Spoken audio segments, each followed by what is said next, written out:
যখন অতিরিক্ত কষ্ট হয় তখন আমার হাওমাও করে খুব কাঁদতে ইচ্ছা করে। যুদ্ধ করতে করতে এখন সত্যিই ক্লান্ত হয়ে পড়ি মাঝে মাঝে। নমস্কার বন্ধুরা, সবাইকে জানাই শুভ সকাল। তো সকালবেলা দেখতে পাচ্ছ আমি ডিউটিতে যাওয়ার জন্য রেডি হয়ে গেছি। তো বাসি কাজকর্ম সেরে তারপরে এই শাড়ি পরেছি। আর এখন পেয়েছে খুব জোর খিদে। কালকে রাত থেকে মানে 2টো 2:30 যখন বাজে তখন থেকে খিদে পেয়েছে। তো সেজন্য আজকে একটু চা মুড়ি খেয়ে তারপর ডিউটিতে বেরাবো। তো সকালবেলা একটু গরম গরম আদা দিয়ে লিকার চা করেছি, এটা খাবো এখন আমি। খেয়ে তারপর বেরাবো ডিউটিতে। এই ডিউটি থেকে সবে বাড়িতে আসলাম। বাড়িতে এসে দেখি ছেলে চলে এসেছে, যে ওর খুব খিদে পেয়েছে এখন। মানে আমি যখন কাজে ছিলাম তখন থেকেই ফোন করে যাচ্ছে সমানে, মা খিদে পেয়েছে, মা খিদে পেয়েছে। রুটি খাবা? পাউরুটি আছে সেকে দিয়ে ঘি দিয়ে, ওটা খাও তাহলে। হ্যাঁ, আমি তাহলে ওটা খেয়ে না, সকালবেলায় আমি রান্না করি, তারপর পরে ভাত খেয়ে নে। হ্যাঁ,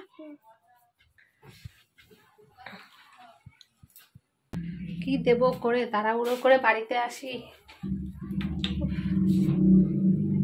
এই ছেলেকে বললাম একটু পাউরুটি খা, এই যে পাউরুটি সকালবেলা খেয়ে নে ঘি দিয়ে। এখন পাউরুটি ছেঁকে দেবো ওকে।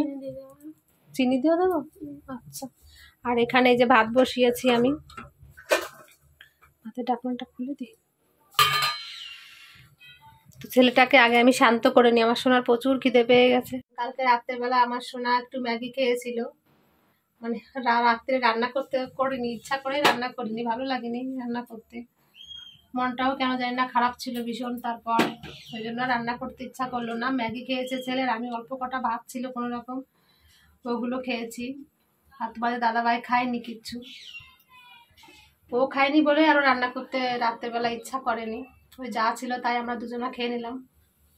তো ওই জন্য আমাদের আজকে খুব খিদে পেয়ে গেছে সকালবেলা। আমিও তো সকালে মানে কাজে যাওয়ার আগে একটু চা মুড়ি খেয়েছি খিদেতে। ছেলেটারও আজকে খুব খিদে পেয়ে গেছে। তো যাই হোক, এখন আমি ছেলেটাকে একটু খাবার দিয়ে দিই, তারপর তোমাদের সঙ্গে পরে আবার কথা বলছি। ছেলেকে একটু ব্রেড ছেঁকে দিলাম ঘি দিয়ে আর চিনি দিয়ে, ও এখন বসে খাচ্ছে এখানে। আর এদিকে আবার চলে আসলাম রান্নাঘরে। এই যে ভাতটা হয়ে যাচ্ছে, আর এখানে একটু কলা সিদ্ধ দিয়েছি তোমাদের দাদাভাইয়ের জন্য। আর কি রান্না করব আজকে জানি না, বুঝতেই পারছি না আজকে। শুধু তো কলা সিদ্ধটা দিয়ে সকালে খাক দেখি। আর একটা কথা বলবো তোমাদের, মনটাও যেন খুব খারাপ আছে। কারণ তোমাদের দাদাভাইকে তো পরীক্ষা করিয়েছিলাম, তো অনেক টাকা পয়সা বেরিয়ে গেছে পরীক্ষা করার জন্য। এখন সত্যি কথা বলতে কি আমার হাত পুরো খালি হয়ে আছে। কি রান্না করব সেটাও চিন্তা ভাবনা করছি, কি করব জানি না। তো এই লক্ষ্মীর ঘটে আমি যখন কাজ করতাম তখন আমি কিছু কিছু করে পয়সা এতে রেখেছিলাম, অল্প কিছু করে। তো এখন এই লক্ষ্মীর ঘরটা আমাকে ভাঙতে হবে। এখন আমার যে অবস্থা হয়েছে কিছু করার নেই, না ভাঙলে সংসারটা চালাতে পারবো না। তো অল্প কিছু পয়সা আমি এতে রেখেছিলাম, ওটা দিয়ে এখন আপাতত এই সংসারটা চালানোর জন্য বের করতে হবে। ইচ্ছা করছে না এটার থেকে পয়সাটা বের করি, তবুও এখন আমাকে বের করতে হবে।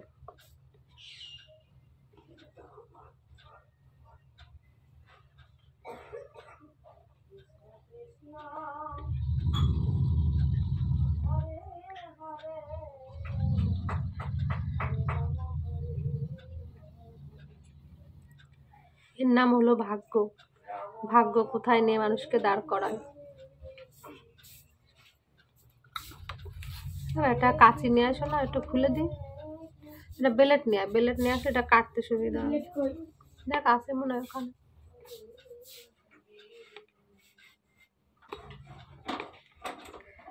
আসেনি?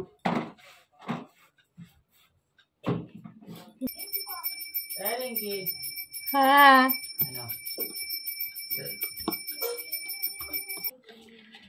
এই যে ফাঁকাটা অনেক বড় করেছি। আর এই 100 টাকা বের করলাম, আমি পারছিলাম না, তোমাদের দাদাভাই বের করে দিল।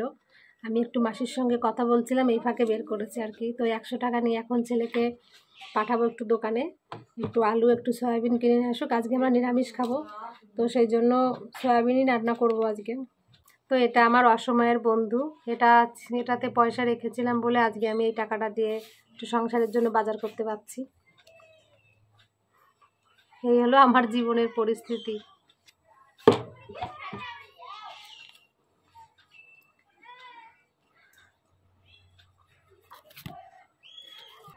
তো আজকে ভিডিও করতে একদম মন চায়নি, মন চাচ্ছেও না। রান্না বান্না করলাম, কিছু ভিডিও করতে পারিনি। ওই লক্ষ্মীর ঘর থেকে পয়সাটা বের করেছিলাম, তারপর ছেলেকে দিয়ে একটু দোকানে পাঠিয়েছিলাম, একটু আলু নিয়ে আসছে, সয়াবিন নিয়ে আসছে, ওটাই রান্না করেছি। আর একটু বিট ভাজা করেছি, আর কিছু রান্না করিনি। তারপর রান্না বান্না সেরে একদম স্নান করে আর্নিক সেরে তোমাদের সামনে আবারও চলে এসেছে। আজকে আর ভিডিও করতে মন চাইছে না বলে ভিডিও করতে পারিনি, একবারে স্নান করেই তোমাদের সামনে আসলাম আর কি।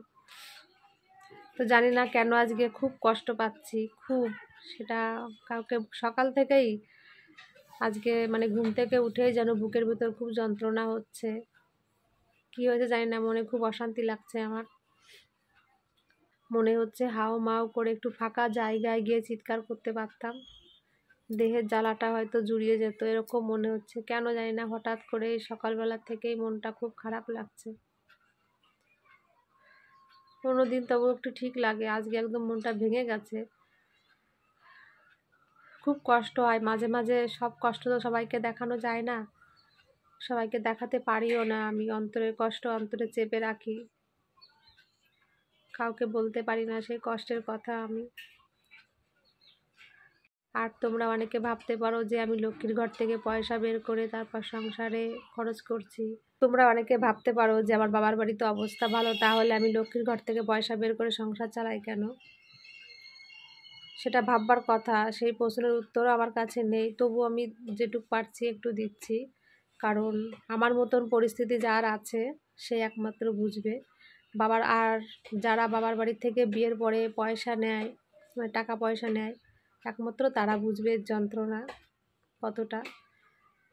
তো এই হলো কথা, সেটা তো আর সব বলে বোঝানো যাবে না। তো আমার বাবা আমার জন্য অনেক করেছে, অনেক অনেক। আমার বাবা আজ আমার জন্য অনেক করেছে বলে আমি এখনও জীবিত আছি, এখনও মরে যাইনি। আর না হলে আমি এতদিন আমার অস্তিত্বই থাকতো না। আমার বাবা যা আমার জন্য করেছে। তো বাবারও তো খুব বয়স হয়েছে, এখন সুগার হয়েছে, শরীর খারাপ হয়েছে, তারা আর আমাকে কত দেখবে বলো? বাবা মা এখন খুব কষ্ট পায় তারা। তো যতদূর পারি আমি চেষ্টা করি নিজে একটু কিছু করার জন্য, যতক্ষণ না নেওয়া যায়। বাবা মা তো খুব করেছে, খুব, সেটা আমি সেই জন্মে কেন 7 জন্ম ধরেও আমি সেটা ঋণ শোধ করতে পারবো না। তোমাদের দাদা ভাই তো আজকে 12-13 বছর ধরে অসুস্থ, সেই 12-13 বছর ধরেই আমাকে সমানে টেনে টেনে এই পর্যন্ত নিয়ে আসছে, ডাক্তার থেকে শুরু করে যাবতীয় যা কিছু। আর আমি ক টাকা বা ইনকাম করতে পারতাম? আমার বাবাই আমাকে প্রচুর পরিমাণে দেখেছে। বাবাও এখন বড় ক্লান্ত হয়ে গেছে দেখতে দেখতে। তারপর আমার 2 ভাই বোন আছে। তো অনেক কথা, সব কথা তো আর বলা যায় না। তো এই হলো ব্যাপার। তো মাঝে মাঝে আমার এই মনের ভিতর খুব কষ্ট হয়, আর মাঝে মাঝে আমি সব ভুলে যাই। মাঝে মাঝে যখন অতিরিক্ত কষ্ট হয় তখন আমার হাওমাও করে খুব কাঁদতে ইচ্ছা করে।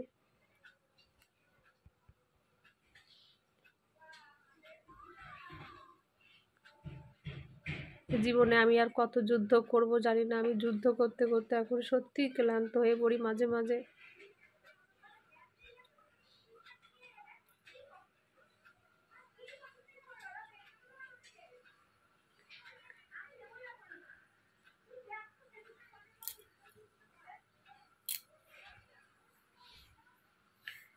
ওই কারণে আমার আজকে ভিডিও করতে ভালো লাগছে না, মনটা ভালো নেই, ইচ্ছা করছে না ভিডিও করতে।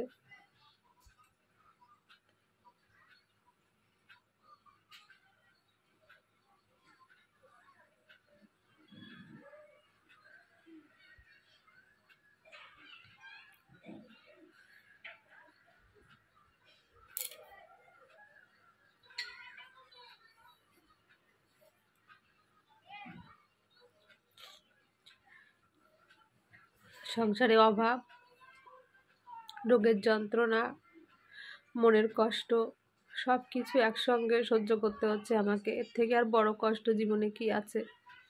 আমারও তো মনে কত ইচ্ছা করতে পারে, সেটা স্বাভাবিক, কিন্তু সব ইচ্ছা আমি চাপা দিয়ে রেখে দিয়েছি জীবনে। কোনো ইচ্ছাই আমি আর প্রকাশ করি না। কার কাছে প্রকাশ করব? বিয়ের পরে মানুষ স্বামীর কাছে সব চাহিদা আবদার পূরণ করতে পারে, কিন্তু আমার সে ভাগ্যটা নেই। আর বাবা মা বিয়ের পরে বাবা মার কাছে থেকে তবুও বিয়ের আগে যেরকম চাইতে পেরেছি, বিয়ের পরে কি সেটা কখনোই সম্ভব হয়? আরও বরঞ্চ খুব লজ্জা করে। বাবা মা যদি কটা টাকা আমাকে দেয়, বাবা মার কাছ থেকে হাত পেতে নিতে বিয়ের পরে খুব লজ্জা করে।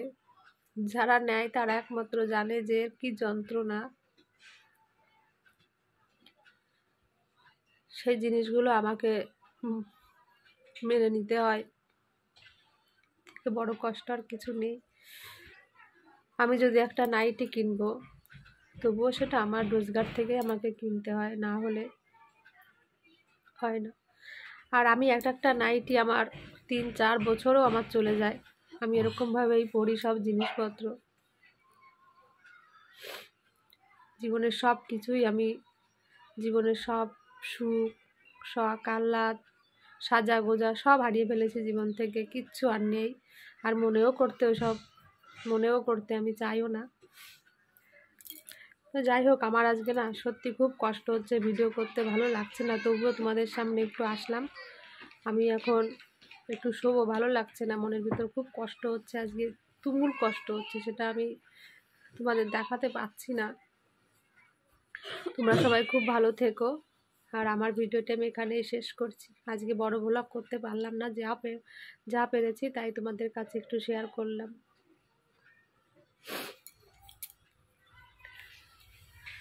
তোমরা সবাই খুব ভালো থেকো।